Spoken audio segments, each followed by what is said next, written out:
at 4.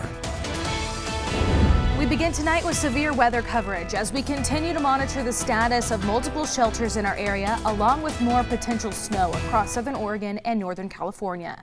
Thank you for joining us for Newswatch 12 at 4. I'm Alicia Rubin. We're starting out today in Ashland, where Newswatch 12's Daniel Ramirez has been able to hear from some of the officials in charge of that shelter facility in Ashland. Daniel, what can you tell us?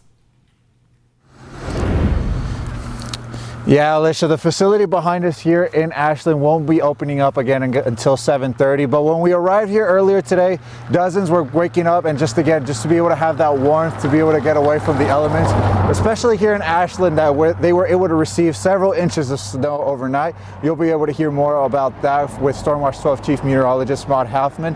But as for the weather shelter here, now earlier today, among the people I had the chance to speak with included the rental coordinator for the Bellevue Grange, and he tells me that the city of Ashland frequently reaches out to him at times when they require a facility to shelter in light of, again, the extreme weather conditions. Yet according to him, this seems like the longest stay they have been able to experience so far. It's going through it the rest of the week and maybe into the beginning of January, which is fine with us. Glad to do it. And I'm amazed at the volunteer help. There's not a lot of help from the Grange members. But the folks who are volunteering and helping know what they're doing, and they've been at this a good long time. So I'm personally very grateful for that. They're managing the hall and keeping it working and all of that kind of stuff. And Fitzgerald did mention that based on the difficult financial circumstances they have been forced to face in recent times at the hands of the ongoing pandemic, they're glad to be able to have this partnership and make themselves available to the less fortunate members of the community. And we'll be able to hear more from people that have been associating themselves with the shelter here in the city of Ashland across shows on Newswatch 12 5 and 6. But for now, reporting live from Ashland, I'm Newswatch 12's Daniel Ramirez. Back to you, Alicia, in the studio.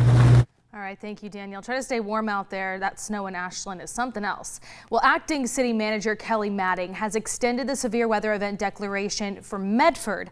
Now, that means the severe event shelter will remain open in Medford through December 30th. Access is going to continue to operate that shelter from today through Thursday between the hours of 5:30 p.m. to 8:30 a.m. and they're continuing to look for volunteers to staff that shelter. Today we spoke with Support Services Director for Access, Melanie Dozier, about the warming shelter.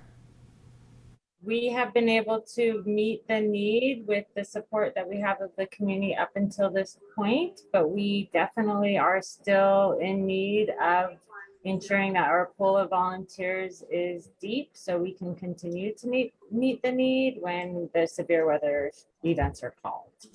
Now, she says that Access has been able to host about 50 people per night, which is the capacity of the building.